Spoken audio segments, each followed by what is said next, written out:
I always thought I had the perfect life. My name is Amara, a black African woman who moved to the United States after marrying Jason, the man I believed was my soulmate. Our marriage wasn't a fairy tale, but it was stable. Jason was everything I thought I wanted: kind, hardworking, responsible. He provided for me, loved me in his own way, and gave me a comfortable home. But love, as I've come to learn, isn't always enough. Jason was always busy. His job as an architect demanded long hours, late nights, and business trips that left me alone more often than not. At first, I didn't mind.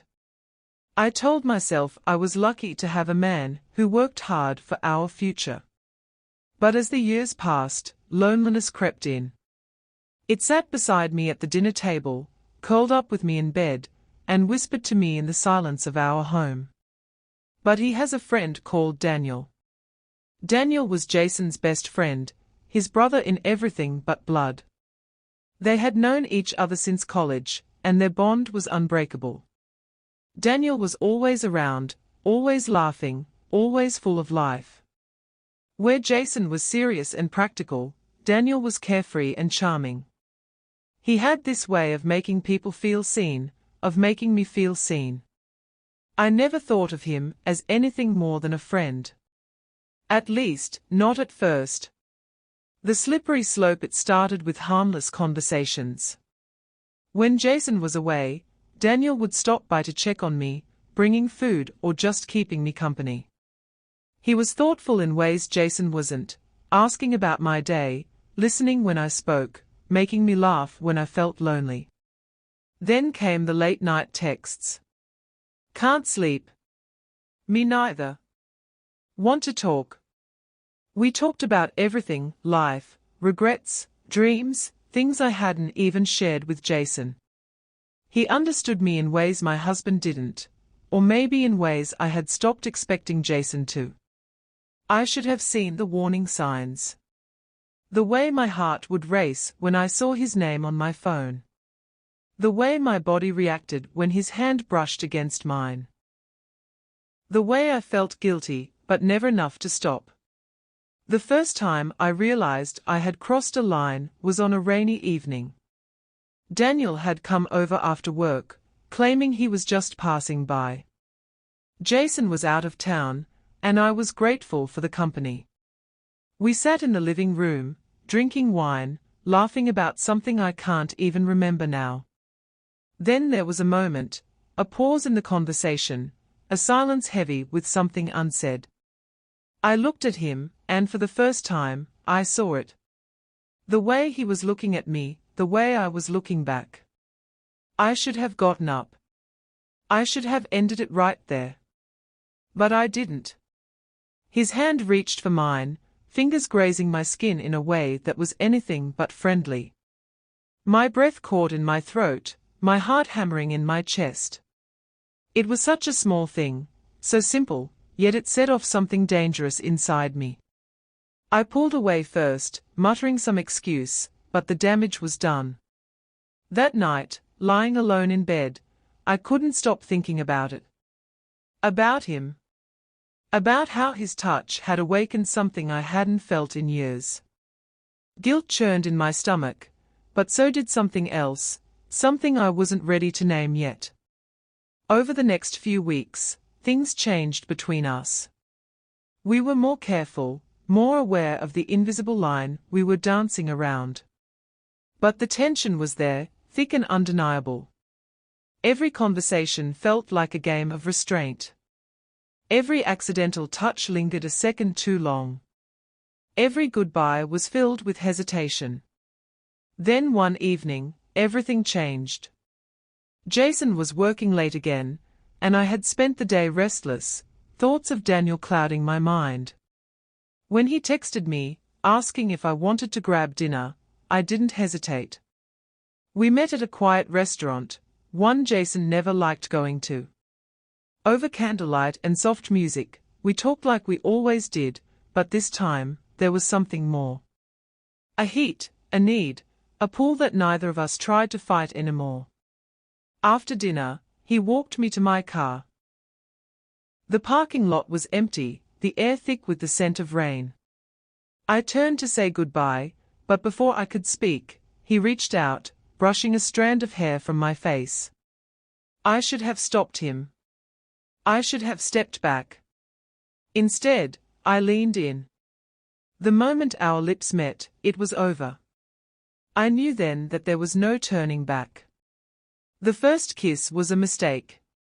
At least, that's what I told myself as I drove home that night, my heart pounding so hard I could hear it in my ears. My lips still tingled from the touch of Daniel's, and my mind raced with guilt. But guilt wasn't enough to stop me.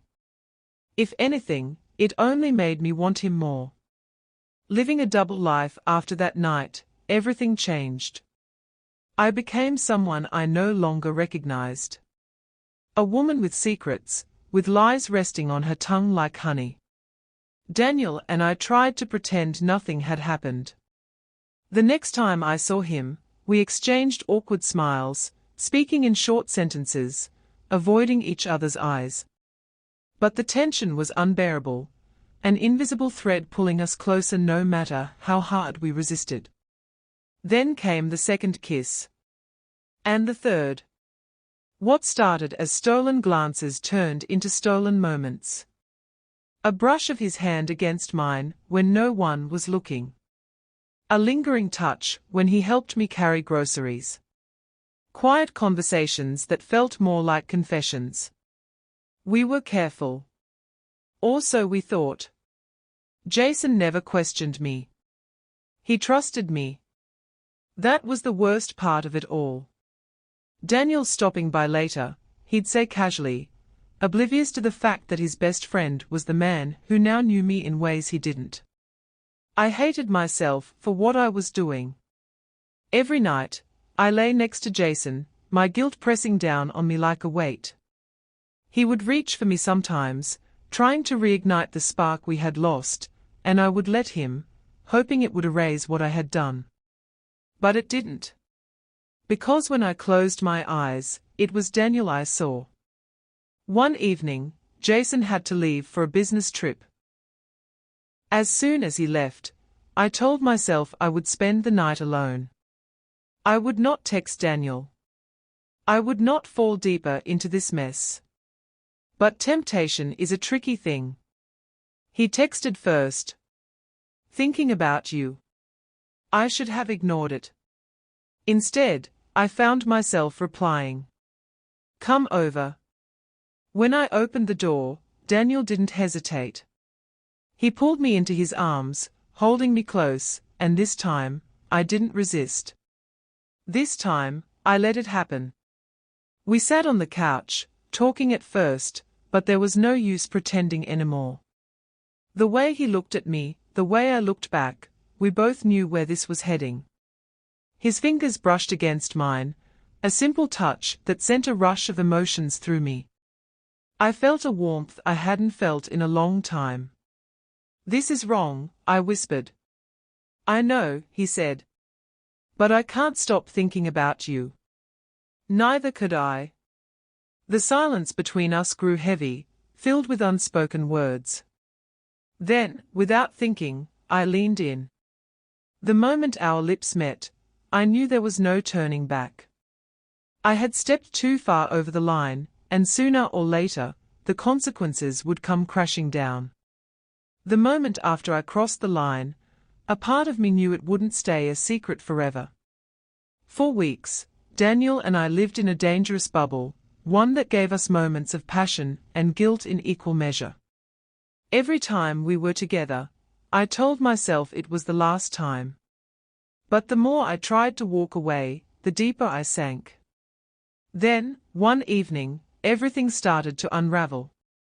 Jason came home earlier than expected from a business trip. I had barely an hour's notice before he walked through the door, tired but happy to be home. I forced a smile, acting as if nothing had changed.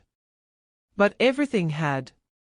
That night, as he unpacked, Jason looked at me and frowned. You seem different, he said. I laughed nervously. Different how? I don't know. Distant, maybe. He paused, watching me closely. Is everything okay? I felt my stomach twist. He had never questioned me before. I had always been the reliable, faithful wife. But now, I could feel the weight of my lies pressing down on me. I reached for his hand, squeezing it gently. I'm fine, Jason. Just tired. He nodded, but I could tell he wasn't convinced. That night, as he slept beside me, I lay awake staring at the ceiling, knowing the truth would come out sooner or later. It happened on a quiet Saturday afternoon. Jason and I were supposed to go out for lunch, but he had stepped out to run an errand, leaving me alone at home. Daniel texted me. I need to see you. I hesitated. It was risky, but something in me couldn't resist. I told myself it would be quick. Just a conversation. Minutes later, Daniel was standing in my living room. We have to stop this, I said the moment he walked in. It's too dangerous. He exhaled, running a hand through his hair. I know. But I don't want to lose you. Before I could answer, we heard the sound of a car pulling into the driveway. Jason. Panic rushed through me. My hands shook as I pushed Daniel toward the back door. Go?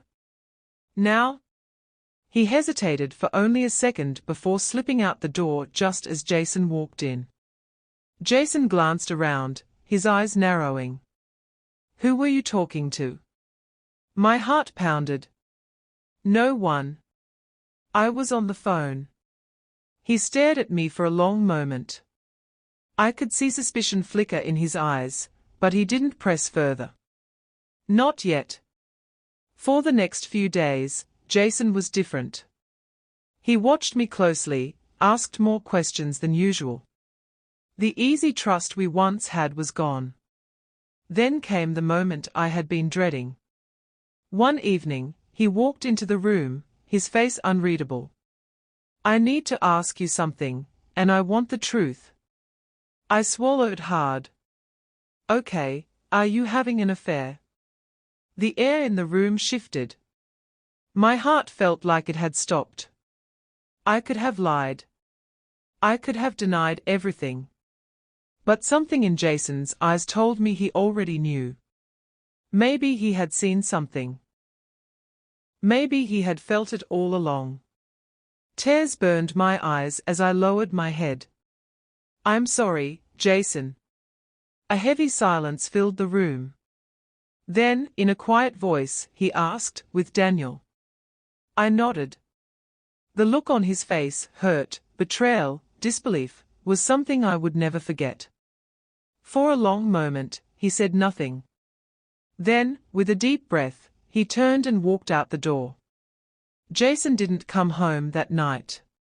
When he finally returned the next morning, he looked exhausted, as if he had aged overnight. We can't come back from this, Amara, he said simply. I loved you. I trusted you. Tears streamed down my face. I never meant to hurt you. But you did. He packed a bag and left that afternoon. Just like that, my marriage was over. As for Daniel, he tried to reach out, but I couldn't face him. The affair had cost me everything, and I didn't know if I could ever forgive myself. I had thought I was lonely before, but now, standing in an empty house, I realized true loneliness was knowing you had destroyed the people who loved you. And that was a weight I would carry forever.